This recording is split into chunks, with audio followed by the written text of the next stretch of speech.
Hello, Northeast Beasters, and welcome to the Week 12 recap. We have a lot to talk about this week. It's getting interesting. Very, very interesting. But as usual, let's start off with the top players. Quarterback for the week, Colin Kaepernick, 33 points. The team can't win, but he can in fantasy. Not bad. That was a pickup. There were 5 quarterbacks over 26 points this week. Another quarterback-heavy week, along with running backs. As far as running backs go, Mark Ingram, 29 points for the Saints. Hightower also scored 17 for that team, but they scored like 50, so a lot of people are going to have points there. Wide receivers, AB, Antonio Brown, 27 points, 3 touchdowns. Not a huge surprise. He's cashing in right now. A tight end, Reed, 21 points. Dude's good. And Washington, Kirk Cousins is legit. He's not a bad quarterback at all. He's going to get paid.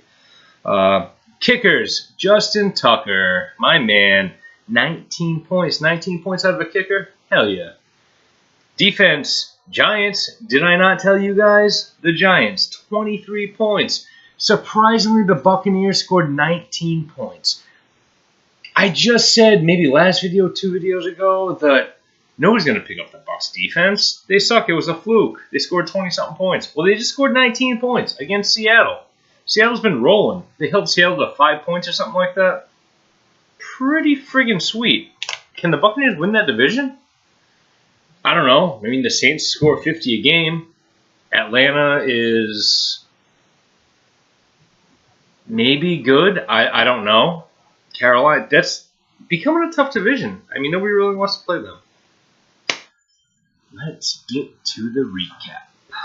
As good as Romo's back and Show Me Your TDs. This was a blowout. Show Me Your TDs scored 138 along with 2 other teams. 3 teams scored 138 this week. So weird. Kirk Cousins, Le'Veon Bell, Emmanuel Sanders, Giants defense, all over 20 points. Romo's back had no players over 20 points. Show Me Your TDs clinched the playoffs with that victory and are looking pretty good as far as seeding goes. Charlestown Pats and Team Wynick. Ladies and gentlemen. High scoring match, 138 to 122. Highest of the week. Drew Brees is nasty. This dude is doing it all again at like 36, 37 years old. No huge weapons, really. He just does it on his own. Drew Brees, Ezekiel Elliott, over 20, easily. Justin Tucker with 19. Wynick, congratulations. First round bye. First place for the regular season in the league. Charlestown Pats, though, still hanging on to a potential playoff berth. As unlikely as it is, there you go, Cousin Johnny. Get it. Okay, next matchup, Abdullah Al-Maghada and Shaving Reggie's Bush. Shaving Reggie's Bush has set a new Northeast Beast record by losing 10 in a row. Are you surprised? No, nobody is. Abdullah Al-Maghada back getting the points. Another team with 138. Kaepernick with 33. Antonio Brown. Shady McCoy. Abdullah actually has decent chances of making the playoffs. We'll get into that later, but it's getting pretty close. It's getting really close. There's a lot of drama here. It's like a friggin' Housewives of friggin' Peacedale shit going on. Champions team and the Alaskan Oil Slickers. This was an interesting matchup, and it was really close. It came down to the Monday night game. David Johnson and Mike Evans do it again. I think you have actually the top scoring running back and the top scoring wide receiver there on Champions team. Champions team came along with the victory. Moved up to second place as of right now. Has a bye going into the playoffs. But that's definitely not guaranteed. We'll see what happens. Balls Deep and Can You Dig It? Balls Deep plays spoiler again and ruins Can You Dig It's playoff chances. Played spoiler a couple weeks in a row now, and they'll have a chance to do it again. The Dung Beetles and the Mystic River Mudheads. Pathetic week for the Dung Beetles. As I said, there's 3 teams with 138, all pretty much tied for the highest. Dung Beetles was the lowest with like 59 or something. I don't know. It was terrible. Lowest of the season when you needed it the most. No players other than a quarterback over 6 points. That's terrible. I dropped both my quarterbacks. I pick up 2 quarterbacks. One scores 29, one scores 26. Where the hell's the rest of my team? If you guys looked at my team before this matchup, most of you would have traded your team for a week for my team with the matchups I had, with the personnel I had going. You would have been like, you got Tannehill starting? I don't know. I'll keep my quarterback, but... Or Simeon? Nah, no thanks. Those are the only people that performed. It was terrible. Absolutely terrible. And Mr. Ripper Mudheads playing a little bit of spoiler. That could have hurt a lot. We'll see what happens. As far as the league goes, Team Wynick, congratulations. First round bye, first place of the regular season in the Northeast Beast League. We'll see what happens. You're looking good. Second round bye right now goes to Champions team. However, there are several teams tied with the same record, and there could be a possible 4 teams tied at 8-5. Tiebreakers are going to be huge. Right now, Champions team does have the advantage in tiebreakers. Then we have 4 teams left to fill the 5 and 6 slots in the playoffs. As the Charlestown Pats, Abdullah Abogada, the Moonstone Dung Beetles, and As Good as Romo's back. Quick little scenario for this one. I don't know if it's right. I think it is.